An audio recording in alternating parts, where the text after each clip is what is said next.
Vamos agora falar um pouquinho sobre o tópico de entendendo e conceitualizando interação, que, na verdade, esse é o segundo capítulo do nosso livro-texto. Ele é um capítulo um tanto mais teórico que muitos designers de interação, engenheiros de software como um todo, especialistas em experiência do usuário, costumam renegar, tá? Mas que tem sua devida importância, que a gente vai comentar por aqui. Quando a gente fala em conceitualizar uma interação, o próprio termo conceito dá a ideia que a gente vai teorizar sobre aquilo, tá? E não praticar. Então, Petrônio, então eu não devo começar a decidir linguagem de programação, decidir framework que eu vou utilizar, decidir componente. Não necessariamente no início do projeto, tá? Logo a gente começa a tomar essas decisões. Não é que vai demorar tanto, né? Afinal de contas, a gente tem algumas decisões iniciais, a gente compreende as necessidades dos usuários, e logo depois, quando a gente divide em pedaços pequenos para poder ir codificando e refinando os requisitos, prototipando, a gente já pode começar a pensar nesse tipo de elemento, como componente, como linguagem, como framework, etc. Mas, inicialmente, a gente precisa conceitualizar. E o que isso significa? Tem alguns itens importantes nesse tópico que vale a pena ser discutido e, inclusive, tem alguns modelos, alguns frameworks que a gente pode seguir para poder realizar essa atividade no processo de design de interação. Então, a primeira coisa que a gente tem que pensar quando a gente vai projetar alguma coisa é entender o espaço do problema. Tá? E eu só consigo entender o espaço do problema dentro de um processo colaborativo e, usualmente, interdisciplinar. Tá? O problema, no caso, ao qual o sistema computacional interativo que vai ser desenvolvido vai abrangê-lo. Tá? Então, envolve muito a questão contextual, onde é que ele está contextualizado. Desculpa. Então, nesse caso, existem algumas possibilidades do que a gente vai criar, do que a gente vai construir e projetar. Pode ser algo novo, tá? Do zero, ou pode ser um refatoramento de algo que já existe, ou até mesmo a construção do sistema computacional baseado em alguns já existentes de concorrentes. Então, tem muitas possibilidades, mas, independente disso, a gente tem como compreender e discutir esse espaço do problema, de modo que essa discussão faça com que a gente tome decisões, tá? E se antecipe a alguns problemas que pudessem vir a acontecer caso a gente não tivesse gerado essa discussão, esse questionamento uns com os outros da equipe, e a gente podia já construir os componentes e tal, e depois descobrir que estava no caminho errado. Então, basicamente, entender o espaço do problema é o que você quer criar, o que você quer criar, quais são as suas suposições e afirmações, a gente vai falar sobre isso. A gente pode chegar numa reunião com alguns membros da equipe, que não necessariamente são todos da área de software, de engenharia de software, podem ser pessoas de outras áreas. Geralmente, a gente tem pessoas na equipe que participam desse momento, mesmo que não no processo todo, mas nesse momento sim, e elas podem dizer suas suposições, o que é que elas acham que funciona, o que é que acham que não funciona, para que possa ser discutido. Será que vai conseguir o que você espera? Então, compreender e conceitualizar qual é a experiência do usuário no momento e como essa experiência pode ser melhorada. Então, quando a gente tenta entender o espaço-problema, a gente tenta ficar antecipando como vai ser a experiência que o usuário vai ter, ou o conjunto de usuários vai ter, quando utilizar aquilo interativo que a gente está desenvolvendo. Então, é essa a ideia. Então, é muito suposição mesmo. A gente não tem um objeto criado, não tem a interação criada. Tá? Se a gente tivesse a interação criada, a gente podia verificar se a experiência estava boa, não estava boa, se tinha um bom grau de usabilidade, não tinha, fazendo o quê? Teste. A gente podia fazer testes com heurísticas, podia fazer testes de usabilidade, considerando o usuário, não considerando o usuário, mas a gente não tem. Então, o que a gente tem é imaginação, é suposição, e para a gente poder discutir. Então, isso é o momento de entender o espaço do problema, para poder conceitualizar a interação. Isso é feito muito no início, tá? Quando a gente está discutindo o projeto em que a gente vai começar. Então, por exemplo, a gente vai discutir um pouquinho o que é uma suposição e uma afirmação, tá? Tanto suposição e afirmação, teoricamente, são coisas que a gente não tem como comprovar ainda, tá? Mas a gente supõe. A gente tem alguma ideia de que aquilo pode funcionar e a gente acha que aquilo faz sentido, mas ainda carece de um pouco mais de investigação, carece, mas se for algo científico, do fechamento de alguma pesquisa científica, de comparação de dados, etc. Então, tornar algo como válido, sabendo que necessita de mais investigação. Por exemplo, pessoas querem assistir TV enquanto dirigem. Alguém da equipe, na hora que a gente estava tentando compreender o espaço do problema, podia dizer isso como uma suposição. Eu acho que a gente vale a pena colocar uma TV no nosso carro que a gente está projetando, a gente está discutindo as questões interativas de um carro que está sendo projetado, por exemplo. Eu acho que vale a pena colocar TV porque eu acredito que as pessoas querem assistir TV enquanto elas dirigem. Então, isso é uma suposição. Isso como é que se diz? Prego batido e ponta virada? Não. A gente pode garantir 100% que isso é verdade? Não, mereceria um estudo grande e tal, mas a pessoa tem essa percepção baseada em algumas ideias que ela tem, alguma coisa que ela leu, etc. Enquanto que uma afirmação é assumir que algo é verdadeiro quando é uma questão ainda em aberto. Por exemplo, um estilo de interação multimodal que envolve a voz para controlar um GPS é seguro, tá? Um estilo de interação multimodal, o nome multi está dizendo já, e modal também, são vários modais, ou seja, é quando a gente interage de várias formas diferentes. É comum a gente ter interface hoje em dia que a gente utiliza touch, a gente utiliza os cliques do mouse, utiliza, por exemplo, a voz, etc. Então, se a gente utiliza mais de um desses ao mesmo tempo, a gente considera que é uma interação multimodal. Então, então uma afirmação que alguém da equipe poderia ter dito é o seguinte: eu acho que se a gente usar a voz para controlar o GPS, é seguro. Tá? Porque ele está contrapondo a você ter que usar o dedo, ter que ficar navegando para poder encontrar alguma coisa. Se você usar a voz, teoricamente, é mais seguro. Muito embora a gente saiba, por exemplo, que no Brasil, o CONATRAN proíbe que a gente, por exemplo, se comunique com o celular através de voz. Até isso é proibido, por exemplo, para responder a mensagem de voz, etc. Mas isso é uma afirmação. Então, veja que é uma questão ainda aberta, careceria de mais investigação, mas também é algo que é uma suposição, é uma afirmação que está se fazendo para poder se gerar uma discussão. Se vocês prestarem atenção, o que é uma suposição e uma afirmação nesse caso, que a gente está tentando entender o espaço do problema? É a gente tentando antecipar uma experiência do usuário que ele vai ter com aquela interação que ele vai ter na hora de usar o sistema computacional que foi projetado.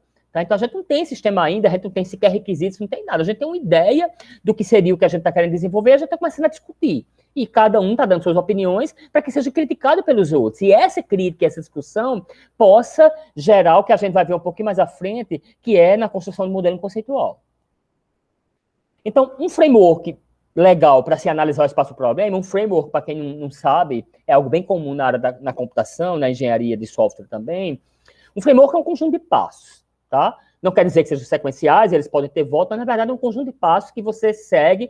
Por exemplo, todo mundo podia analisar esse espaço-problema baseado no que eu disse, que era discutir um pouco sobre o que é que a gente vai fazer, cada um colocar suas suposições, os outros discutirem, mas cada um podia fazer de um jeito diferente. Então, os autores do livro disseram o seguinte: vamos dizer um passo a passo, que nas reuniões iniciais do projeto, em que tem gente de marketing, vai ter gente os desenvolvedores, vai ter gente da área de interação, vai ter designer gráfico, vai ter engenheiro de software, vai ter analista de sistemas, vai ter diretor, vai ter gente da publicidade, vai ter gente da contabilidade, do financeiro. Então, essa galera, eles podem seguir esse passo a passo para poder analisar esse espaço do problema. Então, é como se fosse um passo a passo. Então, como é esse framework? Tem 4 etapas. Primeiro, há problemas com um produto existente ou com a experiência do usuário? Em caso afirmativo, quais são eles? Então, nesse caso, a gente está falando de um sistema que a gente está querendo melhorar, tá? Por exemplo, a gente tem um app, a minha empresa tem um app de viagens, por exemplo, e a gente tem várias funcionalidades e baseado na análise de uso do sistema pelos milhares de usuários da gente, a gente começou a perceber que tem 2 funcionalidades que praticamente não estão sendo utilizadas. E a gente está querendo confrontar isso entre a equipe e decidir o que fazer, como melhorar ou até mesmo retirar essas funcionalidades. Então, veja que a gente está trabalhando com algo que já existe, mas podia ser um sistema novo.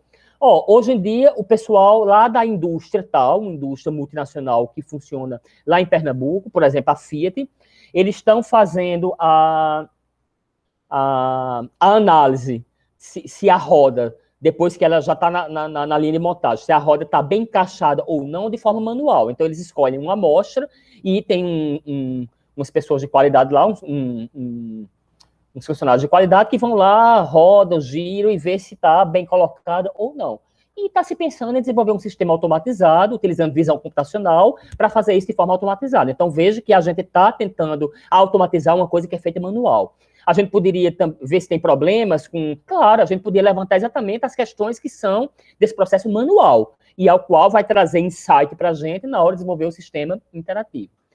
Aí, além de levantar esses problemas, por que você acha que existe esse problema? Não adianta só dizer que tem um problema. É por que você acha que existe? Então, a galera de marketing vai dizer, ó, a galera não está usando essa funcionalidade por isso e por aquilo. A galera de programação vai dizer, olha, eu disse desde o começo, eu via que tinha componentes mal escolhidos aí na hora de construir esse formulário.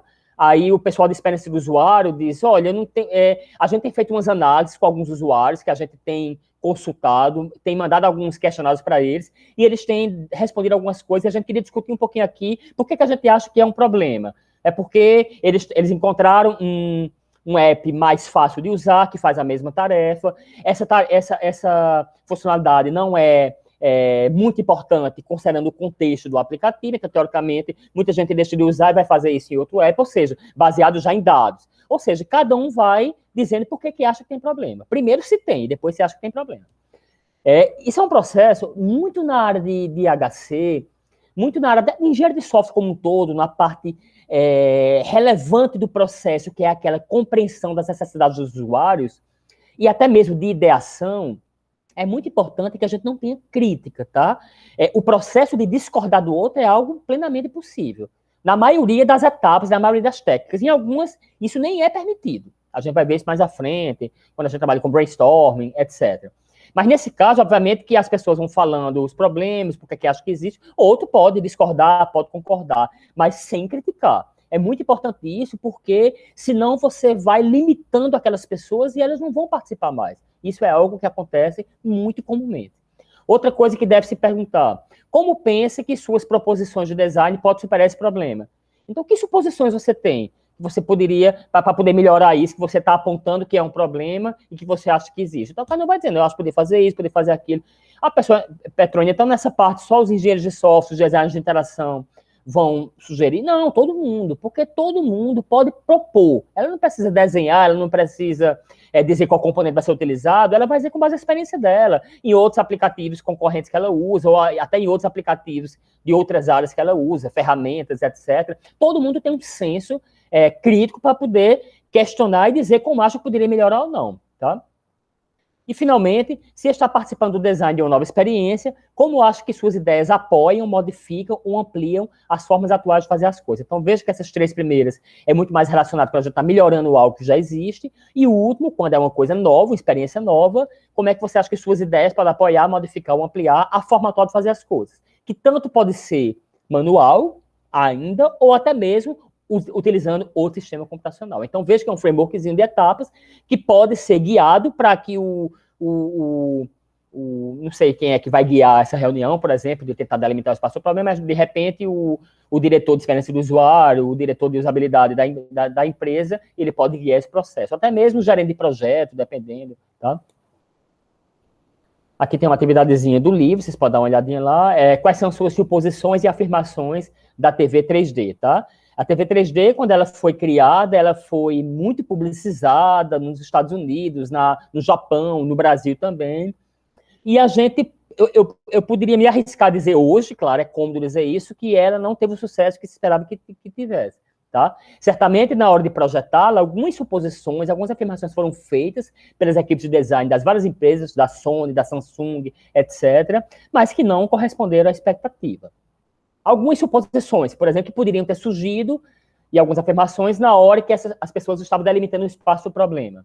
As pessoas não se importariam em usar óculos que são necessários para a TV 3D, porque, por exemplo, alguém poderia dizer, será que vale a pena a gente investir nisso? Será que a pessoa vai querer estar em casa, relaxada e com óculos?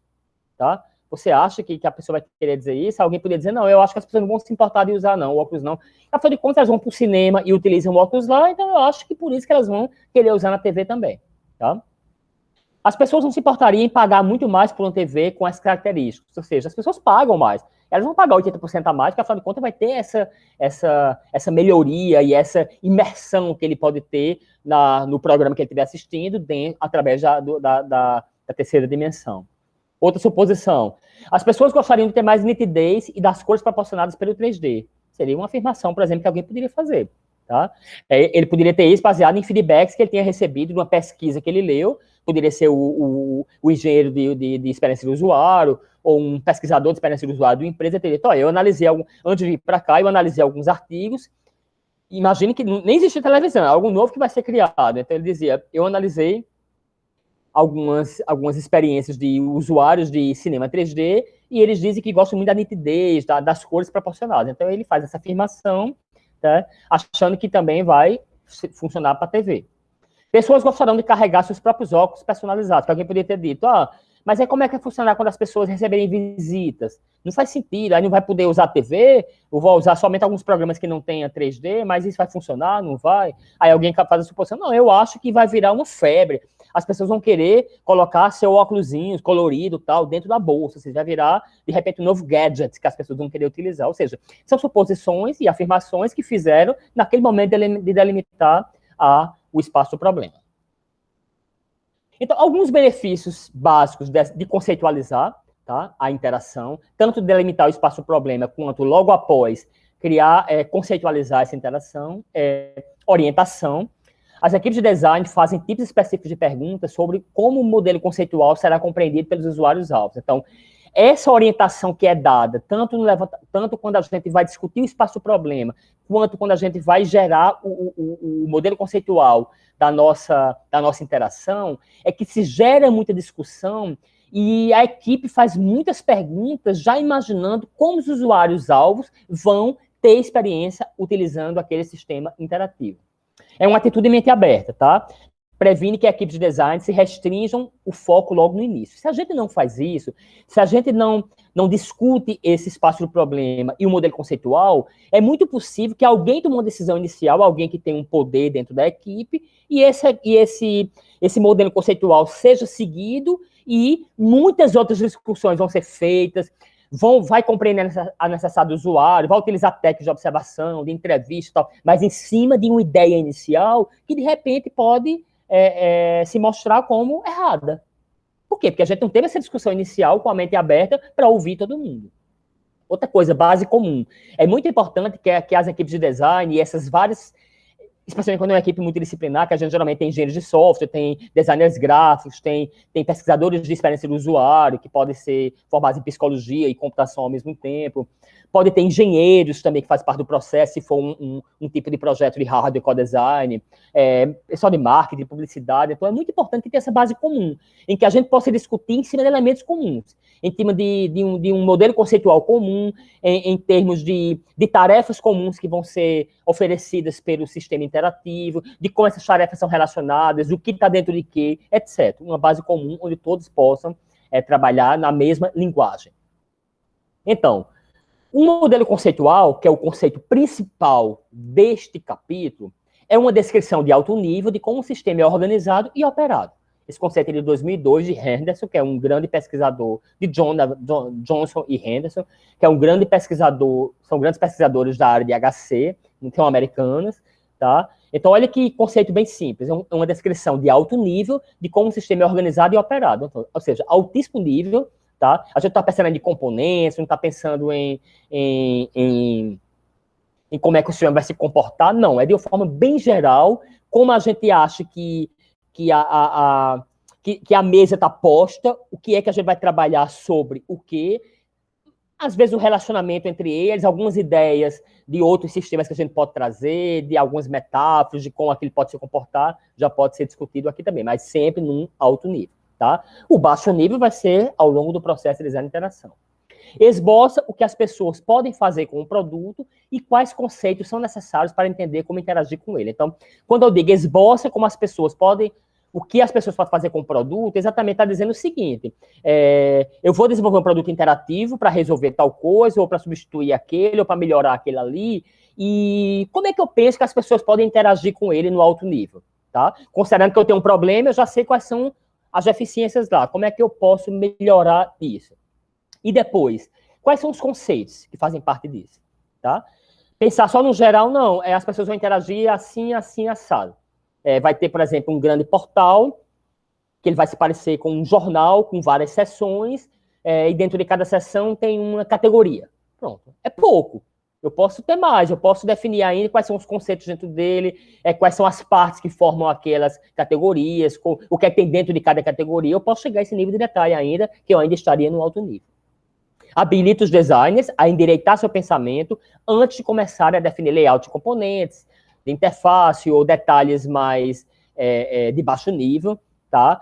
Os designers vão endireitar, vão discutir, vão imaginar diferentes frentes que podem seguir e vão ter aquela base comum para poder pensar junto. Designers e engenheiros como um todo, os envolvidos no processo de construção do sistema interativo. Então, quais são os componentes de um modelo conceitual? Então, vou criar meu modelo conceitual do sistema interativo que eu vou desenvolver. Do mesmo jeito que a gente fez para entender o espaço do problema, a gente tem como se fosse um frameworkzinho, mas aqui são, tipo, elementos que eu tenho que pensar e eu tenho que discutir. Primeiro, metáforas e analogias. O que é uma metáfora? É muito importante o conceito de metáfora dentro do processo de interação humano-computador, dentro do design de interação e da engenharia de software como um todo. Uma metáfora, eu tento entender o que um produto é e como usá-lo para uma atividade. Então, por exemplo, para navegação, eu tenho, por exemplo, browsing, que é aquele campo que eu vou navegar, que eu vou pesquisar alguma coisa. Para eu registrar um endereço como favorito, eu tenho o bookmarking. Ou seja, são metáforas que já existem, já são consolidadas e que a gente pode considerá-la para o modelo conceitual do nosso sistema. Patrônio, então dentro de um modelo conceitual só tem uma metáfora? Não, pode ter várias. Mas pode ter aquelas macro, por exemplo. Estou criando um portal para a minha empresa, um portal corporativo, para a minha empresa multinacional que tem operação em 80 países, tá? Então, como é que eu vou criar esse portal? Qual é a metáfora que eu vou utilizar? A metáfora macro. Então, eu poderia pensar qual é a ideia que eu tenho para criar esse portal. A metáfora poderia ser, de repente, um jornal, tá? Onde eu teria, por exemplo, as categorias, eu teria as partes, dentro de cada parte eu teria as subcategorias, ou então poderia até mesmo ser um portal de notícias, por que não? Tá? Só que voltado para corporativo, com algumas limitações, então veja que eu estou pensando no todo. Vamos imaginar uma coisa com metáforas menores, eu estou pensando no e-commerce, tá? Então, o e-commerce, a metáfora geral seria a experiência de comprar dentro de uma loja, ou de um shopping. Então, seria a metáfora geral. Mas eu teria submetáforas, como, por exemplo, o carrinho, que é quando eu vou pegando as roupas que eu quero e colocando dentro da minha cestinha, tá? Por exemplo, o momento em que eu vou fazer o pagamento, em que eu fico numa cabinezinha em frente a um caixa e eu vou realizar algumas etapas daquele processo, que seria o processo de checkout dentro de um e-commerce, e assim vai. Então, veja que são metáforas que eu vou associando ao conceito da interação que eu vou desenvolver. E nem sempre, não tem que ter metáfora para tudo nesse momento, não. São somente algumas metáforas iniciais, tá? Além dessas metáforas, eu tenho que pensar em quê? Nos conceitos que as pessoas são expostas por meio do produto, tá? Então, as pessoas vão interagir, os usuários vão interagir com um sistema interativo, tá? Então, elas vão estar conectadas, interagindo com alguns elementos, com alguns conceitos. Que conceitos são esses? Eu posso pensar também, por exemplo, algum domínio de tarefa, alguns atributos, algumas operações que são tarefas, como salvar, revisitar, organizar. Por exemplo, um sistema interativo para construção de memorandos. Então, vou ter, por exemplo, algumas operações como abrir um documento, ou replicar um documento, ou editar um documento, ou seja, são operações. Então, veja que eu já estou no nível de pensar em algumas partes, algumas atividades que o usuário vai realizar quando interagir com o meu sistema. Tudo também não, porque eu ainda estou no alto nível, mas eu tenho pelo menos pensar nas macros, nas principais, tá?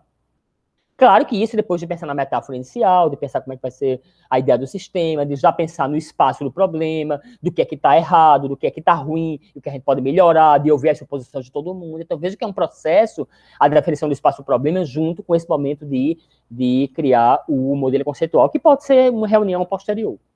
Relações e mapeamentos entre esses conceitos. Então, tem as várias operações, os atributos, os objetos de domínio da tarefa, que, por exemplo, imaginando o banco de dados, a gente tem aquelas entidades no modelo de entrada de relacionamento, né, do modelo de domínio. Então, como é que eu vou relacionar eles? Então, esse relacionamento também é importante. Eu posso chegar nesse nível, dependendo do tipo de modelo conceitual que você vai criar. Então, eu tenho várias atividades. Essas atividades, por exemplo, de abrir um documento, de editar um documento, de fechar um documento, eu poderia agrupar eles dentro de uma operação maior, que seria edição do documento. Já as operações de tal. Então, veja que eu estou fazendo relacionamento e mapeamentos, que podem ser tanto de agrupamento, quanto de saber quem está dentro de quê, de quais os níveis que estão dentro. Então, dentro, por exemplo, essas operações estão agrupadas aqui, mas elas, por exemplo, esse agrupamento já está dentro de outro. Eu posso chegar nesse nível de agrupamentos. Então, o passo a passo para formular um modelo conceitual. O que é um passo a passo? Seria um framework, tá? Você pode usar isso na sua empresa ou no seu projeto. Quando a gente já teve, quando as aulas eram presenciais, vão voltar a ser, espero que muito em breve, a gente faz uma atividade bem legal utilizando esse passo a passo para criar um modelo conceitual de um exemplo que eu passava lá. Era uma atividade. Agora vai ser o quiz, porque a gente mudou a estratégia esse semestre. O que os usuários farão ao realizar suas tarefas? Quais são os conceitos, operações, mapeamentos dos conceitos? Então, veja que eu já entendi o modelo, o espaço problema, já definiu o que é que a gente vai atacar, a gente já imaginou que vale a pena melhorar, por exemplo, aquelas duas funcionalidades daquela minha aplicação que eu desenvolvi, da minha empresa, a gente já tem esse consenso, as pessoas já justificaram por que tem que melhorar, por que não deu certo, por que deu, o que é que poderia melhorar, o que não podia, e a gente no momento agora de pensar quais são os conceitos, quais são os atributos, quais são as operações, quais são as tarefas, o que é que está relacionado, quais são os mapeamentos entre eles, quem está ligado com o quê, quem está agrupado com o quê. Tá?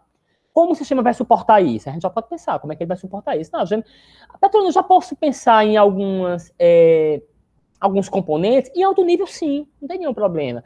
Eu poderia pensar nesses conceitos agrupados no menu, ou então num tab, ou então eu poderia pensar nisso em modais. Eu poderia apresentar um modal com as opções, etc. Que tipo de metáfora vai ter a interface? Aquela metáfora genérica, ou as submetáforas? Eu vou utilizar alguma metáfora? Não vou? Por quê? Então, a gente, por exemplo, está desenvolvendo um sistema de comprar passagens aéreas e reservar hotéis, etc. A gente está simulando um agente de viagem, pronto. Eu estou simulando um agente de viagem, eu quero comprar uma passagem, eu quero reservar um hotel, eu quero comprar alguns passeios e tal. Então, a gente podia considerar que a metáfora desse aplicativo que eu estou desenvolvendo, desse sistema computacional interativo que eu estou desenvolvendo, é o agente de viagem. Então, aquele que o agente faz. Então, eu poderia dizer, não, eu vou pensar, por exemplo, num agente virtual mesmo, que ele poderia ser um chatbot, em que a pessoa fica perguntando a ele e ele fica respondendo. Então, veja que foi uma metáfora que foi dita. Isso poderia ser discutido. Não, mas não funciona, porque pode dar muito erro, e o usuário experiente não vai querer usar isso é mais para o usuário... Ou seja, mas seria uma metáfora que alguém poderia ter sugerido, tá? Outra sugeriria, por exemplo, a gente delimitar em grupos, por exemplo, ter um grupo de tarefas relacionadas a reservar o hotel, ao outro de reservar uma passagem aérea, do outro de comparar preços, do outro, e assim vai. Então, são metáforas diferentes, tá? Vai ter o carrinho de compras também, que era, por exemplo, se eu fosse realizar a compra, não fosse, e assim vai.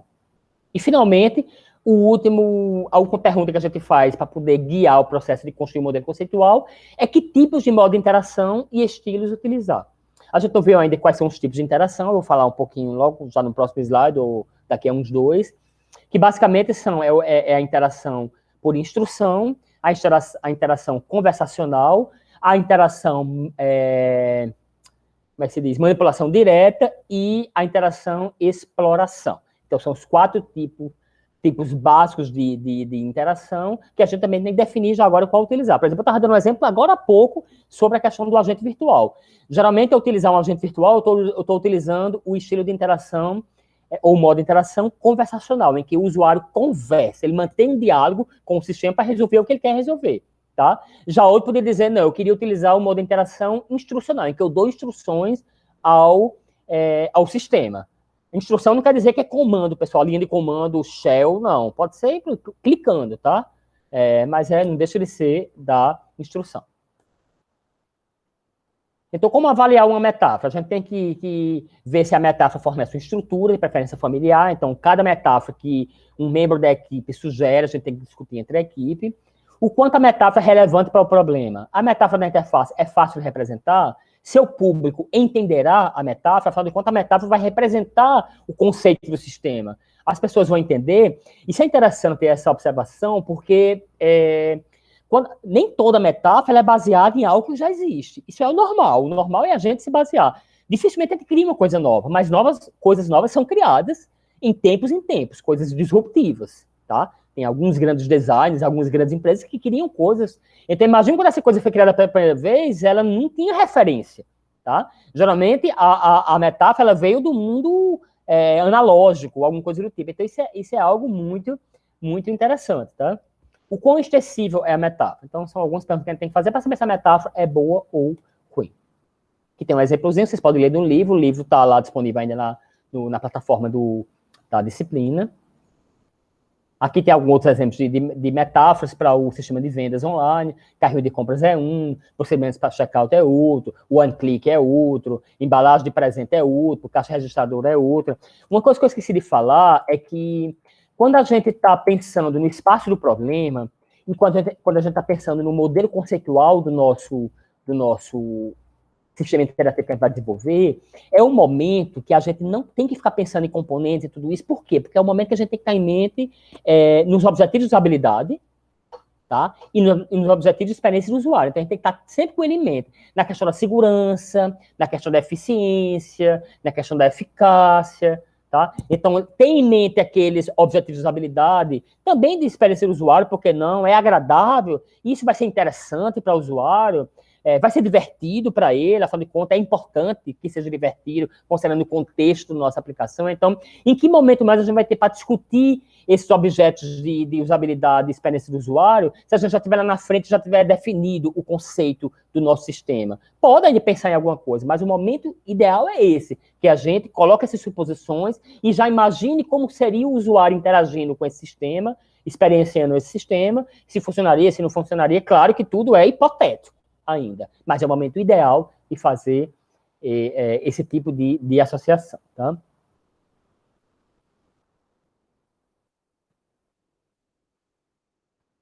Tá algumas exemplos de metáfora também, que é a calculadora do computador, aqui também poderia ser aqui é uma calculadora científica. Então, a ideia aqui, o livro tem um quadro explicando isso, é interessante. Quando a gente pensa, por exemplo, não vai ter uma calculadora para fazer alguma operação em algum sistema lá que eu estou desenvolvendo. Eu tenho um AutoCAD de engenharia civil e dentro tem uma calculadora que ele pode ativar a qualquer momento. Então, vai se pensar qual a metáfora que a gente vai utilizar. Aí alguém poderia dizer, não, a gente está dentro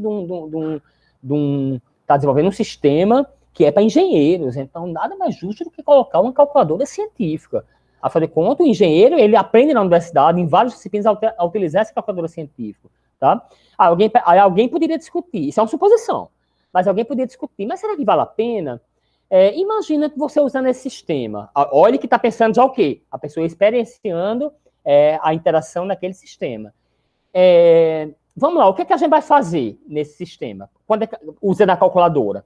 Aí são as tarefas já, são os conceitos, tá? São os atributos. Vai fazer tal coisa, vai fazer tal coisa, vai fazer tal coisa. Quando a gente faz esse conjunto de coisas, estão agrupados dentro disso.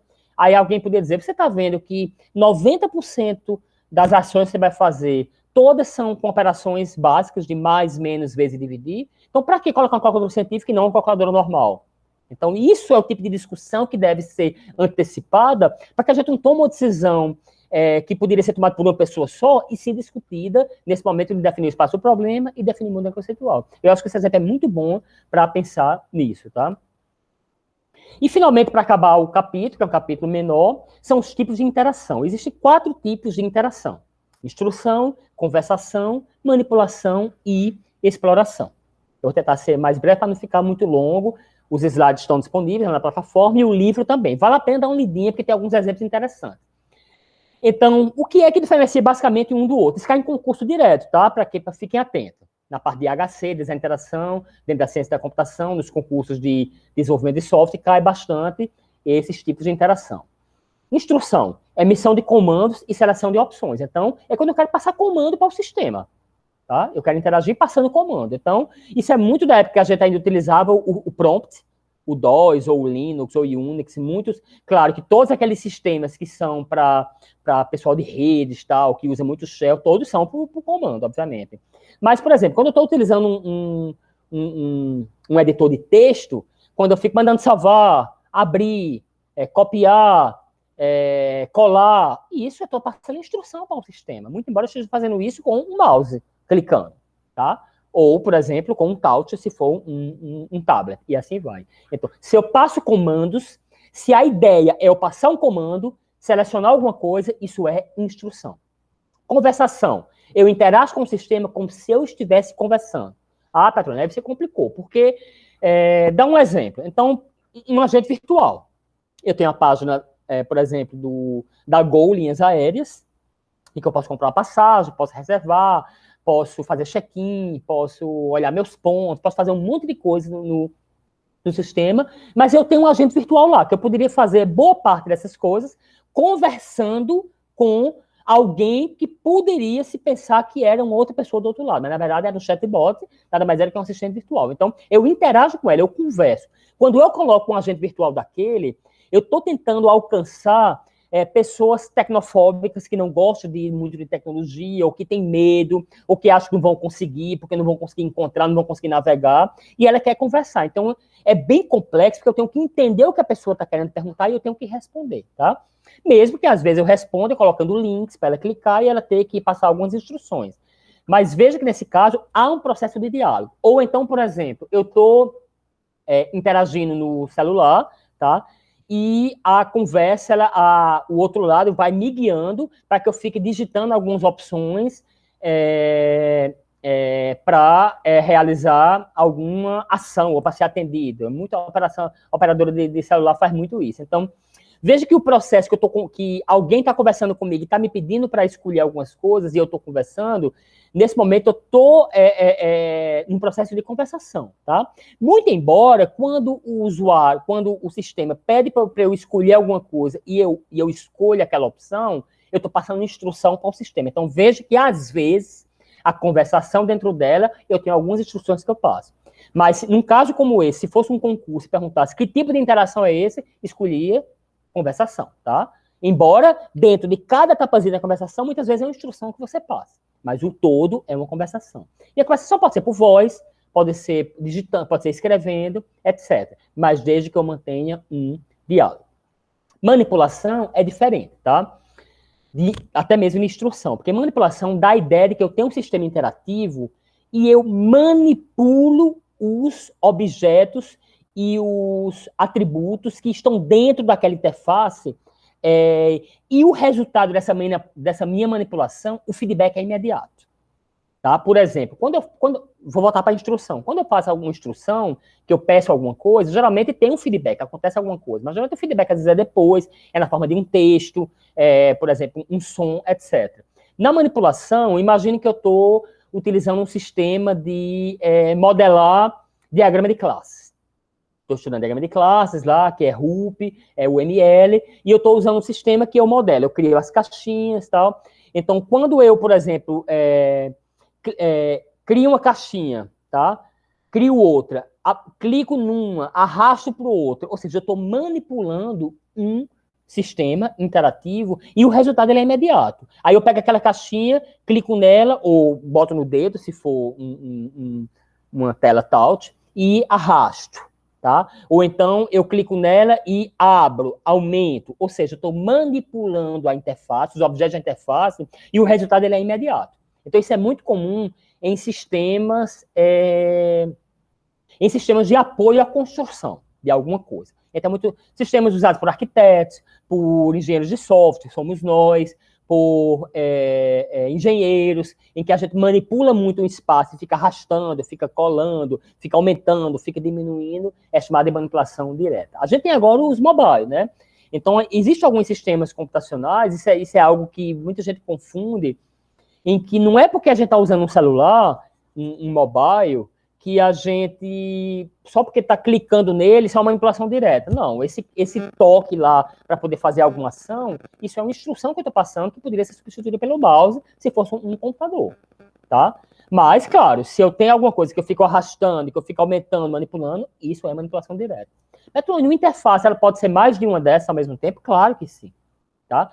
Eu posso, por exemplo, ter um sistema mobile em que boa parte das operações que eu faço, as tarefas que eu faço, são instrução, que eu fico passando instrução, mas vez ou outra, em alguma situação, como é mobile, eu posso ampliar, aumentar, diminuir, eu posso empurrar. Então, essas tarefas que eu estou fazendo são de manipulação direta. E, finalmente, a exploração é quando tem algum tipo de imersão do usuário no sistema interativo que ele está utilizando. Isso é muito comum com sistemas 3D, interativos 3D ou de realidade aumentada. Realidade virtual e realidade aumentada. Então, quando é realidade virtual aumentada, usualmente a gente tem uma imersão maior e a gente considera que isso é uma interação exploração. Tá ok? Existe diferença em realidade virtual e realidade aumentada. Tá? A realidade virtual, você geralmente você usa um óculos, tá? Ou um capacete, o que quer que seja, para você imergir no ambiente e você pode interagir lá dentro. Interagir clicando em alguma coisa, ou com o braço, ou até mesmo como você se movimenta para um lado, através do giroscópio, ele vai entender que a aceleração foi para o lado direito ou para o lado esquerdo, então você pode interagir com uma realidade virtual. Já na realidade aumentada, a gente geralmente tem o uso de um gadget, que é, por exemplo, um celular, ou alguma outra coisa, em que a gente sobrepõe algumas imagens ou alguns vídeos dentro do que a gente está filmando naquele momento. Então, eu estou filmando, por exemplo, uma paisagem e eu estou sobrepondo alguns animais. Até o Google tem uma aplicação dessa. Então, isso é realidade aumentada. Então, também é um tipo de interação por exploração, tá? E é muito utilizado em várias áreas. Eu, inclusive, no mestrado, eu tenho dois alunos de mestrado que pesquisam nessa área de realidade aumentada, tá? Um para educação, trabalhando com tecnologias para o semiárido, é um projeto financiado pela CETEC, e outro para entretenimento, tá? Mas são pesquisas na área de realidade aumentada. E essas pesquisas estão incluídas dentro de QAR e IHC, dentro da interação humano-computador. Tem vários. Eu estava na Alemanha o ano retrasado, numa conferência, em que tinha umas sessões inteiras só sobre realidade virtual e aumentada, e tinha vários tipos de projetos para vendas de imóveis, para corretores de imóveis, tudo utilizando realidade virtual. Então, esse é um sistema interativo, utilizando a interação e exploração. Então, aqui eu falo sobre cada um, tá? Instrução, o usuário vai instruindo o sistema a fazer alguma coisa, diga a hora, imprime um arquivo, salva um arquivo. Ah, Petrone, e se na hora que eu estiver conversando com o sistema, processo conversacional, eu posso perguntar isso a ele. Eu estou usando, por exemplo, o Siri, por exemplo, o celular. Vamos lá. Que horas são? Não deu para ver, mas ele disse, são 13h17, é a hora que eu estou gravando essa aula. Então, isso eu estou passando instrução, então poderia ser uma instrução, porque veja que não foi um diálogo em que tinha várias ações, foi somente uma ação. Agora, se eu continuo conversando com ela e fico perguntando algumas coisas, detalhando algumas coisas, poderia ser considerado conversação. Então, o tipo de interação e instrução é um modelo conceitual muito comum, subjacente a uma diversidade de dispositivos e sistemas. Processadores de texto, videocassetes, máquina de venda automática, etc. Aquelas máquinas que a gente usa, por exemplo, para comprar alguma coisa. Aquilo é instrução, baseado em instrução total. Mesmo que eu use o touch, que eu fique clicando nos botões, seja um touch, ou seja, mesmo botão físico mesmo, aquilo é instrução. Outra coisa importante, veja que, lembra lá no frameworkzinho de definir o modelo conceitual, que o último deles era definir o tipo de interação, tá? O módulo de interação, que é exatamente isso. O principal benefício é que a instrução suporta uma interação rápida e eficiente. bom para tipos repetitivos de ações realizadas em vários objetos. Então, aqueles sistemas interativos que têm muitas operações que são muito repetidas, o mais comum é a gente utilizar o tipo de interação por instrução. Aqui tem um exemplo. Conversação. É o modelo subjacente de ter uma conversa com outro humano. Então, ao invés de eu ter uma conversa com um humano, eu tenho uma conversa com um computador. E eu quero utilizar a interação como se fosse uma conversa. Varia de um simples sistema orientado por menus de reconhecimento de voz a diálogos de linguagem natural, utilizando NPL, etc., que usa machine learning, usa inteligência artificial, porque é muito delicado você fazer isso, porque você tem que entender o que o outro está fazendo, e tem muito erro ainda, tá? Mas está melhorando bastante. Ou até mesmo aqueles menus por voz que a gente vai simplesmente escolhendo as opções, passando as instruções, mas como tem todo um diálogo, é considerado conversação. Exemplos incluem horários, mecanismos de busca, sistemas de aconselhamento, sistemas de ajuda, etc. Tá? Quando é uma operação única, que é alguma coisa que eu pergunto, uma instrução que eu passo, pode ser considerada por instrução, tá? Mesmo que seja por voz, não tem nenhum problema. Agora, quando eu tenho todo um diálogo, por exemplo, eu vou utilizar o Siri ou vou utilizar o Google Assistant para interagir sobre como chegar em tal lugar. Então, eu posso, por exemplo, começar no Google Assistente, por exemplo, aqui. Eu vou no Siri, né? Eu digo, abrir o Google Assistente.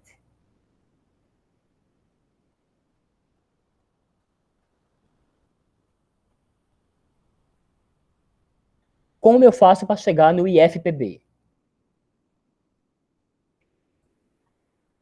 Então, veja, não dá para ouvir direito, mas ele começa a dar umas opções. Ele não entendeu diretamente, mas ele me deu duas opções do que eu estava querendo dizer, se era como chegar em tal canto, ou se era informação sobre IFPB. Por quê? Porque se fosse informação, ele sugeria entrar na página, se fosse saber como era para chegar lá, ia abrir o Google Maps, certamente, né? Então eu ia continuar falando, não, eu quero saber onde eu quero chegar, aí ele abriu o Google Maps, ou seja, eu estou mantendo um diálogo, então isso é uma conversação. Agentes virtuais, pode ser robôs de estimação, que eu interajo com aqueles cachorrinhos de estimação, que os japoneses usam muito, eu fico conversando com ele e assim vai. Aqui está um agente virtual. Tem alguns prós e contras, tá? Os prós é que permitem que os usuários, especialmente iniciantes e tecnofóbicos, interajam como se estivesse falando com outra pessoa, tá? Mas tem muito mal entendido, tá? Isso faz com que tenha muito erro e o usuário pode se frustrar. E se frustrar, isso na verdade, considerando a experiência do usuário, é um objetivo negativo de experiência do usuário.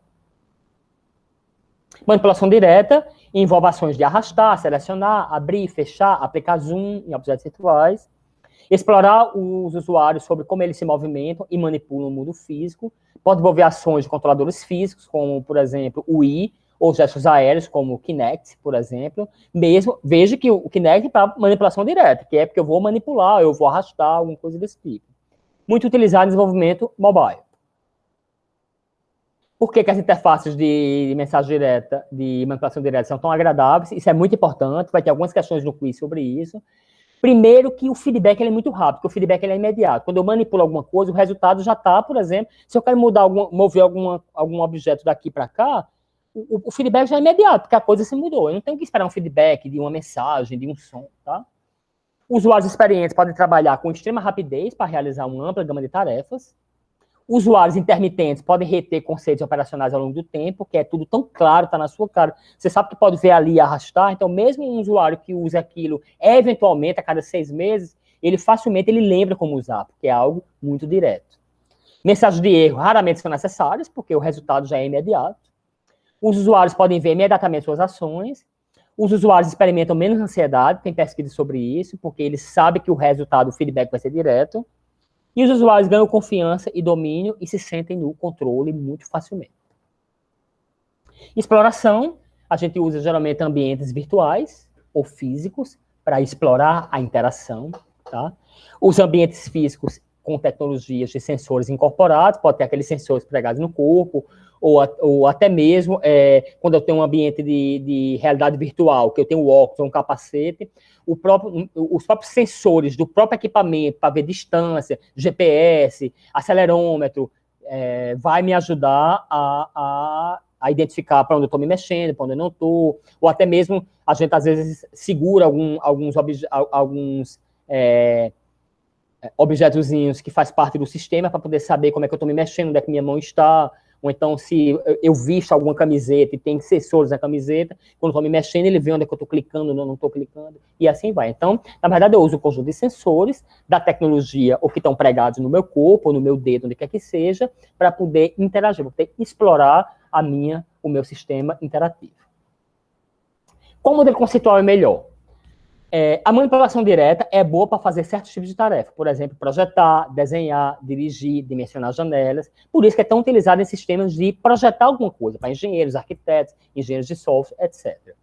A emissão de instrução, que seria a interação por instrução, é boa para tarefas repetitivas. Então, verificação ortográfica, gerenciamento de arquivos, tarefas de escritório, são muito instrutivas, ou seja, eu passo muita instrução, então porque é muito repetitiva, então por isso que a interação por instrução é mais recomendada.